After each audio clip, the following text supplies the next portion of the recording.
Howdy. This is Chapter 1, Introductions and Security Trends for CSCE 289, Foundations of Cybersecurity, and our first lecture, Past the Course Introduction.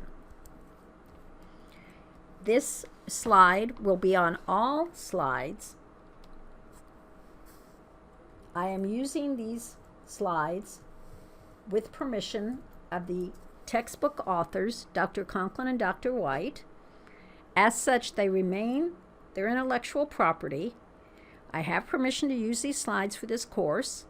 They have been specially tailored to this book. I have added slides to the deck, and occasionally I've deleted slides where there's too much content and complexity.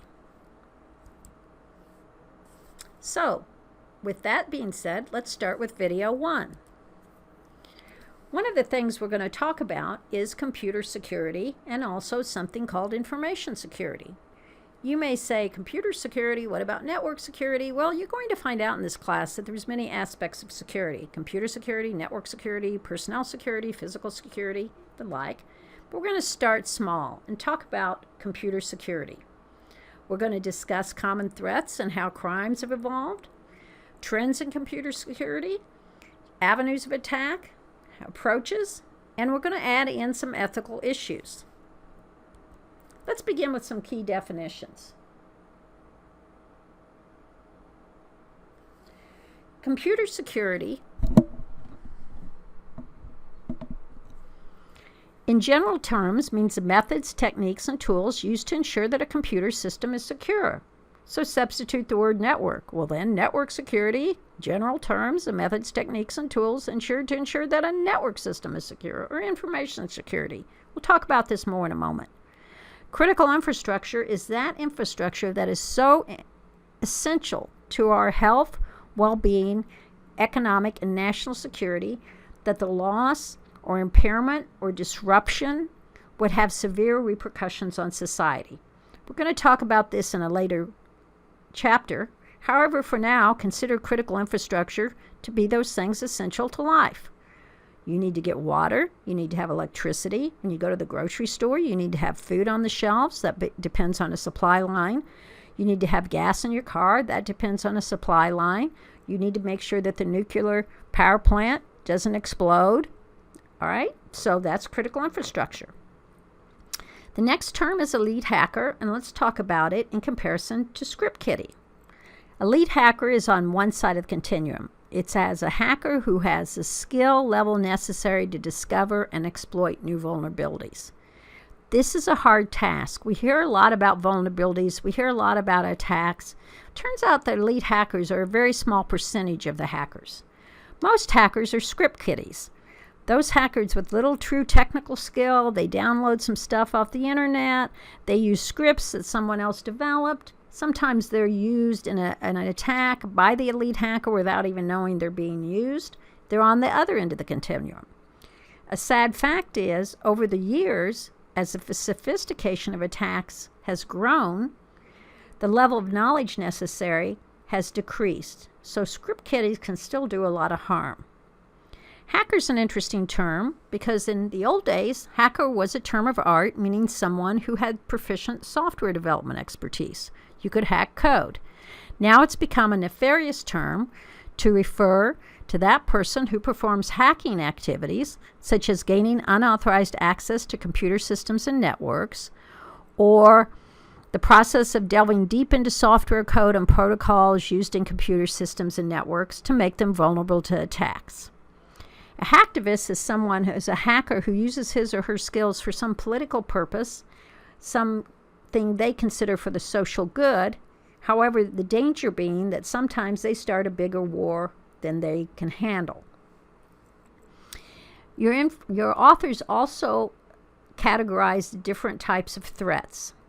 These are terms of art: highly structured threat versus unstructured threat. Basically, an unstructured threat is what I would like to call a smash and grab. There's no significant resources or ability. An individual with limited skill doesn't plan, sees an opportunity, takes the opportunity. A highly structured threat is the opposite. It's a threat that has a lot of time and resources that can allow virtually any form of attack. Maybe it's going to take me a couple years to execute the attack. Maybe I have to spend a couple of months doing espionage and testing. But hey, in a couple of years, if I've gained $10 million, what's 2 years in planning and execution? So typically, these are the type of attacks you see by criminals, nation states, and the like. The last term I missed here was information warfare, and that is the age we live in. It's basically the use of information for either offensive or defensive when combating an opponent. So I either use information against you or I give you misinformation that you may believe that perhaps overstates my power and strength. Let's talk about the computer security problem. 50 years ago, companies didn't conduct business across the internet. Most of you have seen pictures of this. Computers that took up a whole room, computers that were locked, computers that took special access programmers. You left. If you weren't physically on site, you couldn't access the computer. Today, our life has completely changed. Our smartphones are our gateway to any kind of economic transactions. Companies have to rely on the internet to operate and conduct business, to make financial transactions, and the like. Any serious disruption of the internet or an attack on a company that disrupts their operations can mean economic disaster.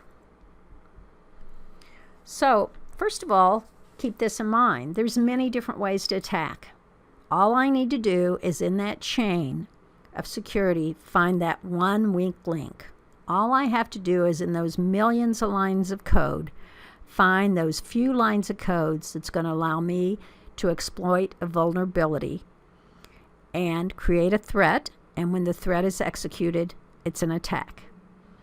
So we tend to think of computer security as being something like identity theft. And it's become so common today that we've all been victims, or we know a victim, or it doesn't even upset us anymore when our bank accounts credit cards get closed. But keep in mind that while that is the most visual type of attack, excuse me, there's many types of other criminal activities that are on the rise as well, such as ransomware. My best definition of computer security is the second. When the computer does what it is supposed to do and only what it's supposed to do. Nothing more, nothing less. My computer is not spying on me, and when I want it to access, it properly works. Now you can take computer security, make information security, network security, and the like. Basically, all security comes down to access. Can I access the data? Do I have privilege to access the data?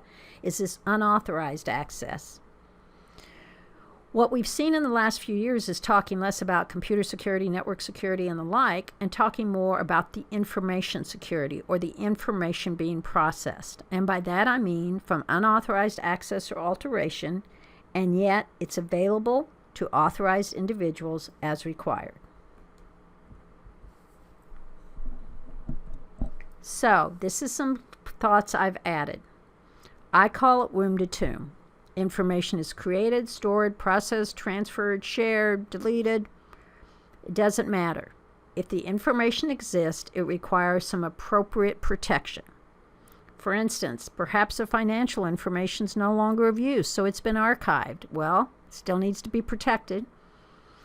We use different types of protection for the various stages. So think about it when it's created, when it's stored, perhaps in a database, on the cloud, as it's being processed. Is it transferred? Is it wireless? How's it being sent? And what people tend to overlook is when it is deleted or destroyed. When we talk about information assurance, we're talking about two concepts. Tell me how the information is being protected, and then how do I know the level of protection accomplished? In a subsequent lecture, we will talk about the NIST controls, NIST, N-I-S-T, National Institute of Standards and Technology. And one of the first things you do when implementing controls is to categorize your information as low, medium, or high. So for instance, I'm teaching a class in the fall, the room assignment, what the course is, the syllabus, it's freely available to students. That's a low level of protection. Perhaps a medium protection would be who the students are that have signed up for that course. But a high level of protection could be, or should be, your name, your social security number, perhaps your address, your GPA, what courses you've taken, your finances, your amount of student debt, and the like. Low, medium, high.